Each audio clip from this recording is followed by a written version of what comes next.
Hello friends, આજે આપણે બિલકુલ બજાર જેવી ખસ્તા ભાખરવાડી ઘરે બનાવીને તૈયાર કરીશું. તો બહુ ઓછા સમયમાં એકદમ હેલ્ધી એવો સ્નેક બનીને તૈયાર થઈ જાય છે.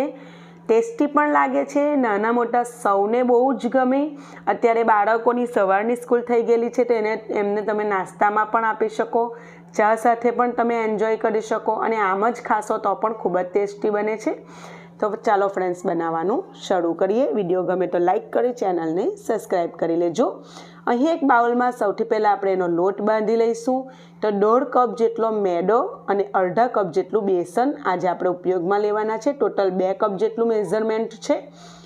જો તમારે ઘઉંના લોટનો ઉપયોગ કરવો હોય તો 1 કપ મેદાની સામે અડધો કપ ઘઉંનો લોટ લેજો અને અડધો કપ બેસન લેજો. એ રીતનું માપ પણ તમે લઈ શકો છો. હવે સ્વાદ પ્રમાણે આપણે એમાં મીઠું એડ કરીશું. 1 ચમચી જેટલું આપણે એમાં અજમો હાથેથી મસળીને એડ કરીશું. તો પચવામાં સરળ બને એ માટે અજમો જરૂરથી એડ કરજો. એનો ટેસ્ટ પણ બહુ સરસ લાગતો હોય છે. અને 1 નાની ચમચી જેટલો હળદર પાવડર એડ કરીશું. હળદર પાવડરથી એનો કલર બહુ જ સરસ આવતો હોય છે, તમે જરૂરથી એડ કરજો. બધી વસ્તુને હાથેથી સરસ રીતે મિક્સ કરીશું અને પછી આપણે એમાં તેલનું મોણ એડ કરીશું.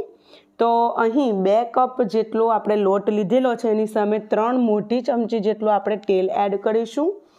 તો એકદમ પરફેક્ટ મેજરમેન્ટ છે, એકદમ ખસ્તા બનશે, બહુ જ સરસ બનશે. બધી બાજુ સરસ તેલ કોટ થઈ જાય એ રીતે હાથેથી મસળી લેવાનું અને પછી એમાં થોડુંક પાણી એડ કરવાનું છે. તો આ રીતનું મુઠ્ઠી પડતું આપણે મોણ આપેલું છે, એમાં મુઠ્ઠી બનવી જોઈએ. આપણે આ રીતે દબાવીએ તો મુઠ્ઠી બનવી જોઈએ.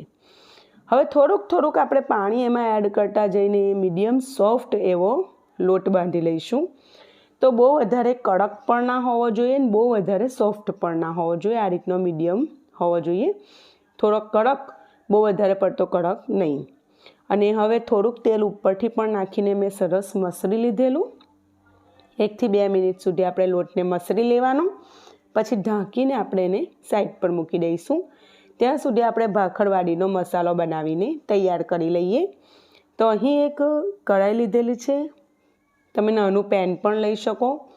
2 મોટી ચમચી જેટલા એમાં આખા ધાણા, 2 નાની ચમચી જેટલું જીરું અથવા 1 મોટી ચમચી જેટલું, 2 ચમચી ભરીને આપણે એમાં વરિયાળી એડ કરેલી છે અને 2 ચમચી ભરીને તલ એડ કરીશું. બધી વસ્તુને મીડિયમ ટુ સ્લો ફ્લેમ પર રોસ્ટ કરી લઈશું. તો થોડીક જ વાર સુધી હલકો મસાલો ગરમ થાય ત્યાં સુધી રોસ્ટ કરીશું. એના અંદરથી સારી એવી થોડીક સ્મેલ આવવા લાગે એટલે આપણે ગેસની ફ્લેમ બંધ કરી દેવાની, એને ઠંડુ પડવા દેવાનું અને મિક્સર જારમાં ટ્રાન્સફર કરી લેવાનું. તો આ રીતે શેકીને મસાલો લેવાથી બહુ જ સારો ટેસ્ટ આવે છે. હવે બજારમાં જે રેડીમેડ ગાંઠિયા મળે છે તો એ મેં 5 રૂપિયાવાળું જે પેકેટ છે એ એડ કરી રહેલી છું. એની જગ્યા પર તમે કોઈ પણ ગાંઠિયા બેસનના ઉપયોગમાં લઈ શકો છો. તો એનાથી ટેસ્ટ બહુ સારો આવતો હોય છે. તમે બારીક સેવ પણ લઈ શકો છો બેસનની. હવે એમાં મેં થોડુંક ધાણા જીરું, ઓલરેડી આપણે આખા ધાણા અને જીરું ઉપયોગમાં લીધું છે એટલે 1/4 ચમચી જેટલું ધાણા જીરું, 1/4 ચમચી જેટલો હળદર પાવડર, 1 ચમચી ભરીને લાલ મરચું પાવડર. જો વધારે તીખું લાલ મરચું હોય તો તમે અડધી ચમચી જેટલું ઉપયોગમાં લઈ શકો. અને આદું, લસણ અને મરચાંની પેસ્ટ ઉપયોગમાં લઈશું. તો 1/4 ચમચી જેટલું આદું, 1/4 ચમચી જેટલી લસણની પેસ્ટ અને 1 ચમચી જેટલી લીલા મરચાંની પેસ્ટ. તો જો તમારે લીલા મરચાંને ઉપયોગમાં ના લેવા હોય તો તમે લાલ મરચાંનું પ્રમાણ વધારી શકો છો. સ્વાદ પ્રમાણે મીઠું એડ કરીશું અને બધી વસ્તુને સારી રીતે આપણે પીસી લઈશું. તો ઓન ઓફ કરીને થોડી દરદરી પીસવાની, બહુ વધારે ફાઇન પેસ્ટ નહીં કરી નાખવાનું. તો જો આ રીતે આપણો મસાલો, ભાખરવાડીનો ચટપટો એવો મસાલો બનીને તૈયાર છે. ફ્રેન્ડ્સ, આની અંદર તમે આમચૂર પાવડર પણ એડ કરી શકો છો. મેં એડ નથી કરેલો. આગળ હું ગોળ આમલીની ચટણીનો ઉપયોગ કરવાની છું એટલે મેં આમચૂર પાવડરનો યુઝ નથી કરેલો. હવે આપણે લોટ પણ સેટ થઈ ગયો છે. એમાંથી આ રીતની લુઈ બનાવી લઈશું. થોડીક મોટી સાઇઝની જ બનાવી લેવાની જેથી ફટાફટ આપણી ભાખરવાડી બનીને તૈયાર થઈ જાય. બહુ જ સરળ છે. જો તમે પ્લેટફોર્મ પર જ વણવાના હોય તો થોડીક વધારે મોટી લુઈ લેજો. તો મારી પાટલી પ્રમાણે મેં મીડિયમ થીક લુઈ લીધેલી છે. હવે આપણે એને વણી લઈશું. તો એને વણીને હું તમને અત્યારે થિકનેસ બતાવું એ રીતની રાખવાની છે. બહુ વધારે જાડી પણ નહીં ને હાવ રોટલી બનાવી એટલી બધી પાતળી પણ નહીં.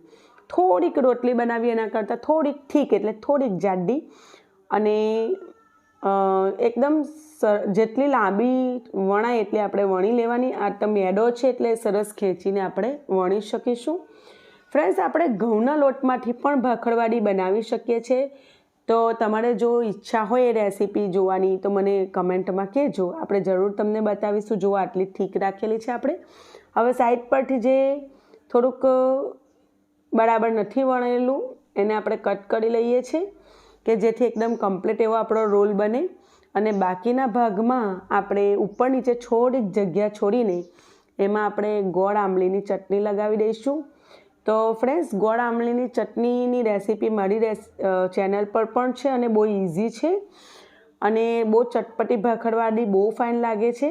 પણ સપોઝ તમારી પાસે ના હોય તો તમે થોડા લીંબુના ફૂલ અથવા આમચૂર પાવડર એડ કરી દેજો અને પછી તમે આ મસાલાને સ્પ્રેડ કરી અને તમે એને થોડુંક હલકા હાથે વેલણથી વણી લેજો, મીન્સ દબાવી દેજો જેથી બધો મસાલો છૂટો ના પડે.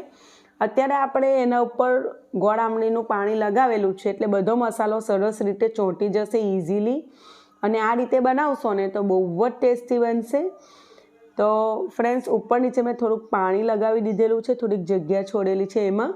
અને હવે આપણે એનો ટાઈટ રોલ બનાવીશું.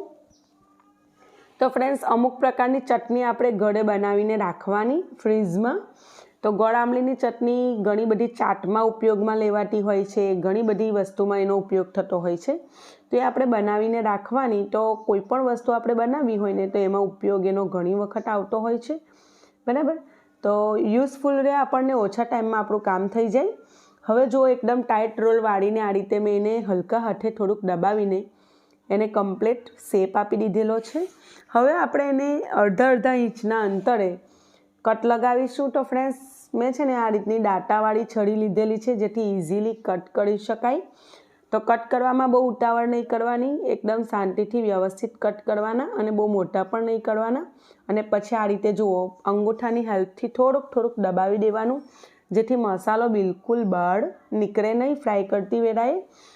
તો આ રીતે આપણે રોલ એકદમ ટાઈટ વાળેલો છે એટલે મસાલો બહાર નહીં નીકળે અને સરસ એવું ફ્રાય થશે. તો જુઓ, આ રીતે આપણે એક બેચ તૈયાર કરી લીધેલી છે. બીજી બાજુ તેલ પણ ગરમ કરવા માટે મૂકી દીધેલું છે. તો એકવાર તેલ સારું એવું ગરમ થઈ જાય એટલે ગેસની ફ્લેમ મીડિયમ ટુ સ્લો કરવાની અને પછી ભાખરવાડી એમાં એડ કરવાની. તો બહુ વધારે પડતા ઠંડા તેલમાં એડ ના કરજો ફ્રેન્ડ્સ, નહીંતર તમારા ભાખરવાડીના રોલ્સ છે તે છૂટા પડી જશે. મારે પહેલી બેચ નાખવામાં એવું જ થયું હતું, થોડીક ઉતાવળ ના કરી લીધેલી અને એટલા માટે એકાદ બે ભાખરવાડીના રોલ જે છે તે છૂટા પડી ગયેલા, બરાબર. તો ખરેખર પરફેક્ટ રેસીપી છે, કોઈ જ પ્રોબ્લેમ નથી આવતી. પણ તમારે થોડીક નાની ટીપનું ધ્યાન રાખવાનું. તો તેલ છે ને સારું એવું પહેલાં ગરમ થઈ જાય ને એટલે પછી ગેસની ફ્લેમ એકદમ મીડિયમ ટુ સ્લો કરી દેવાની. પછી એમાં ભાખરવાડી એડ કરીને મીડિયમ કરી દેવાની. અને આ રીતની સરસ એના ઉપર કલર આવે ને ત્યાં સુધી આપણે એને થવા દેવાનું. એકદમ સરસ ખસ્તા થશે. તમે હાઈ ફ્લેમ પર કરશો ને તો કાચી રહી જશે. બિલકુલ સ્લો ફ્લેમ પર કરશો તો અંદરથી મસાલો છૂટો પડવા લાગશે. એટલે તમારે તેલના ટેમ્પરેચરનું ખાસ ધ્યાન રાખવાનું કે પહેલાં ગરમ થાય પછી એને મીડિયમ કરી દેવાનું, એમાં ભાખરવાડી એડ કરવાની અને મીડિયમ ટુ સ્લો કરી દેવાનું. તો જો એકદમ પરફેક્ટ એવી આપણી ભાખરવાડી ફ્રાય થઈ છે. બહુ જ સરસ ટેસ્ટ આવે છે. પહેલી જ વખતમાં એકદમ પરફેક્ટ જ બનશે. બસ થોડી નાની ટીપનું તમે ધ્યાન રાખજો. તો ફ્રેન્ડ્સ જુઓ, મેં પણ આ સેકન્ડ ટાઈમ બનાવી છે અને બહુ સરસ બનેલી. ફર્સ્ટ ટાઈમ પણ મેં ઘઉંના લોટમાંથી બનાવેલી, એ પણ બહુ સરસ બનેલી. તો નેક્સ્ટ ટાઈમ હું તમારી સાથે જરૂરથી શેર કરીશ એ રેસીપી પણ. તો ફ્રેન્ડ્સ, તમે જરૂરથી બનાવો, ટ્રાય કરો. કેવી રેસીપી બની મને કમેન્ટ સેક્શનમાં કહેજો અને તમને મારી રેસીપી કેવી લાગે છે એ પણ મને કહેજો. તમે કઈ સિટીમાંથી આ રેસીપી જોઈ રહેલા છો એ પણ જણાવજો. ફરી મળીશું નવી રેસીપી સાથે. ત્યાં સુધી આવજો.